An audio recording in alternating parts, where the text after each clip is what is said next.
आज के मुख्य समाचार।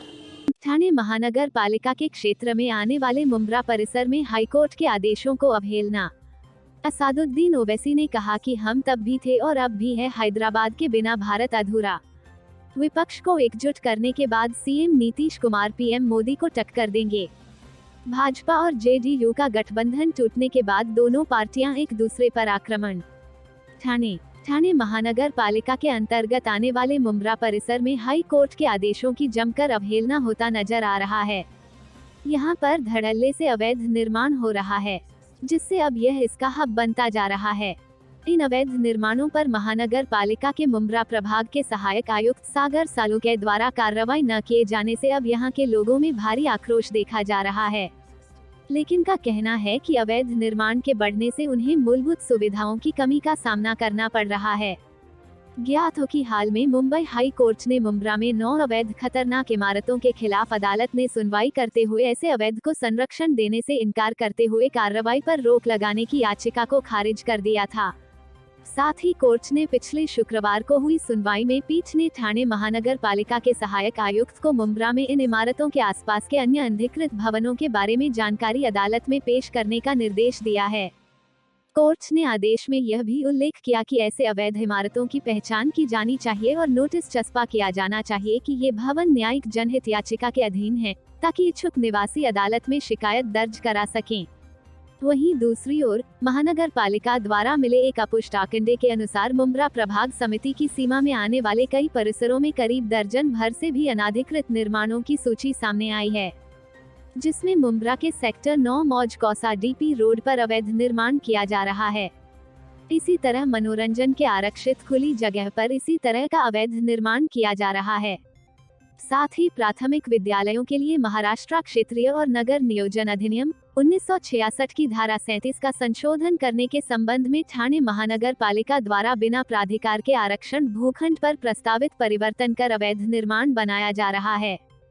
महानगर पालिका द्वारा मिली जानकारी के अनुसार ठाणे महानगर पालिका के अतिक्रमण विभाग के पास शिकायत आने के बाद विभाग ने पत्र द्वारा मुंब्रा के सहायक आयुक्त सागर सालुके को पत्र भेजा कर अवैध निर्माणों पर कार्रवाई करने का आदेश दिया गया है, लेकिन अब तक कार्रवाई नहीं किए जाने से सलूखे के कार्यप्रणाली पर भी सवाल खड़ा होने लगा है।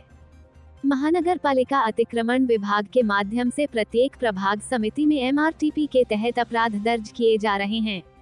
साथ ही शिकायत के मुताबिक पहले जो निर्माण खड़े थे, उनके खिलाफ कार्रवाई की जा रही है। इसके बाद कार्रवाई का क्रम तय किया जा रहा है। प्रभाग समिति के अनुसार समय समय पर अवैध निर्माणों के खिलाफ कार्रवाई के आदेश भी दिए गए हैं।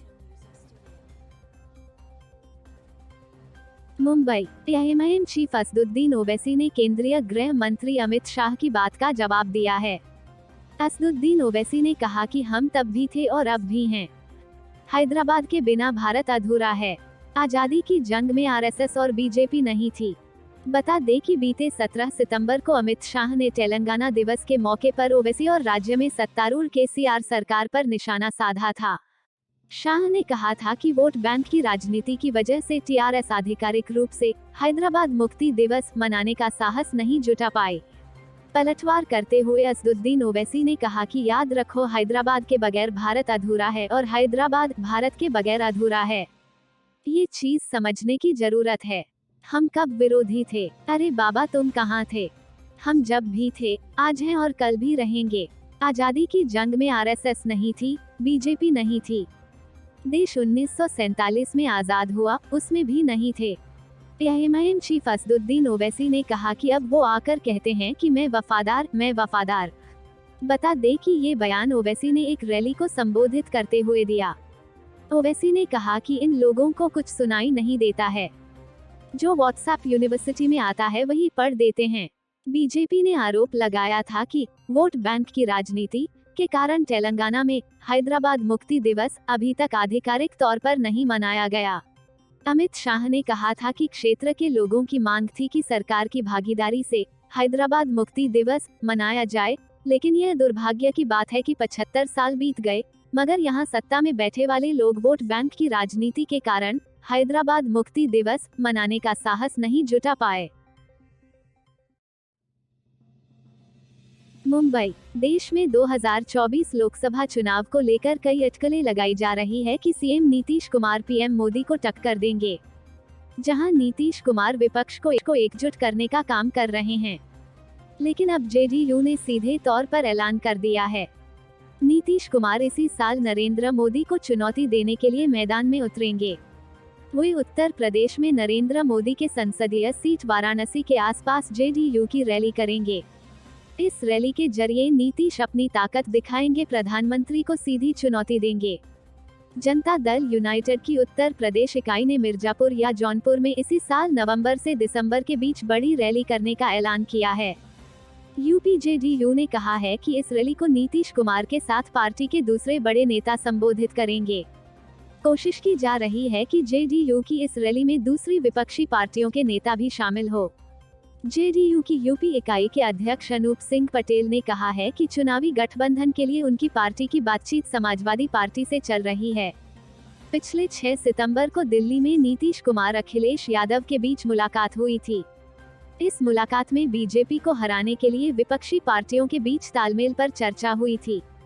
नीतीश अखिलेश दोनों ने इस पर सहमति जताई थी। अनूप सिंह पटेल ने कहा कि अखिलेश यादव ने यूपी में जेडीयू से तालमेल को लेकर सकारात्मक संकेत दिए हैं। यूपी जेडीयू ने कहा है कि उसने अपनी पार्टी के नेता बिहार के मुख्यमंत्री नीतीश कुमार को उत्तर प्रदेश से 2024 का चुनाव लड़वाने की तैयारी शुरू कर दी है। यूपी जेडीयू ने नीतीश कुमार को फूलपुर के साथ साथ मिर्जापुर या अंबेडकर नगर से चुनाव लड़वाने का प्रस्ताव पार्टी के राष्ट्रीय नेतृत्व को भेजा है। पटना, भाजपा और जेडीयू के बीच गठबंधन टूट चुका है। अब दोनों पार्टियां एक दूसरे का जवाब देने के लिए रैली का आयोजन कर जनता के बीच जाने की तैयारी में हैं। शुरुआत भाजपा ने की है, जो 23 सितंबर और 24 सितंबर को पूर्णिया और किशनगंज में बड़ी रैली की तैयारी कर रही है। इसमें केंद्रीय गृह मंत्री अमित शाह शामिल होने वाले हैं। माना जा रहा है कि बिहार में भाजपा का लोकसभा चुनाव को लेकर आगाज इसी रैली से शुरू हो जाएगा और इसके लिए खासतौर से सीमांचल को चुना गया है, जहां से एक बड़ा मैसेज दिया जा सके, क्योंकि सीमांचल अल्पसंख्यक बाहुल्य इलाका है। भाजपा की सीमांचल में होने वाली रैली पर महागठबंधन हमलावर है और आरोप लगा रहा है कि भाजपा बिहार के माहौल को खराब करने के लिए जानबूझकर सीमांचल में रैली करने की तैयारी कर रहा है। भाजपा के रैली का जवाब देने के लिए महागठबंधन ने भी पूर्णिया, किशनगंज और कटिहार में संयुक्त महागठबंधन की ओर से महारैली यानी बड़ी रैली करने की घोषणा कर दी है।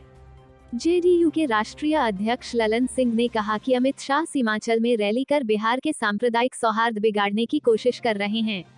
उनकी मंशा है कि ध्रुवीकरण हो। वो इसी कोशिश में लग चुनावी फायदा उठाना चाहते हैं, लेकिन बिहार की महागठबंधन की सरकार पूरी तरह से सचेत है। उनकी कोई मंशा सफल नहीं होगी। ललन सिंह ने कहा कि महागठबंधन ने तय किया है कि केंद्रीय गृह मंत्री अमित शाह की रैली के बाद महागठबंधन की भी रैली होगी। जेडीयू के राष्ट्रीय अध्यक्ष ललन सिंह ने बताया कि यह रैली सांप्रदायिक सौहार्द और आपसी एकता बढ़ाने के लिए होगी। इसके लिए हमने उप मुख्यमंत्री तेजस्वी यादव से आग्रह किया था, जिसे उन्होंने मान लिया है और हमने रैली को लेकर फैसला कर लिया है। हमें पूरी उम्मीद है कि महागठबंधन के तमाम सहयोगी इसमें शामिल होंगे। अमित शाह बिहार दौरे पर इसी महीने 23 सितंबर को आने वाले हैं। सीमांचल में इसे लेकर जोर शोर से तैयारियां चल रही हैं। फिलहाल महागठबंधन की रैली का दिन तय नहीं हुआ है, लेकिन दशहरा के बाद तारीख भी तय हो जाएगा। इस रैली में महागठबंधन के सभी दलों के नेता के मौजूद होने की पूरी संभावना है। Bureau report, Mumbai.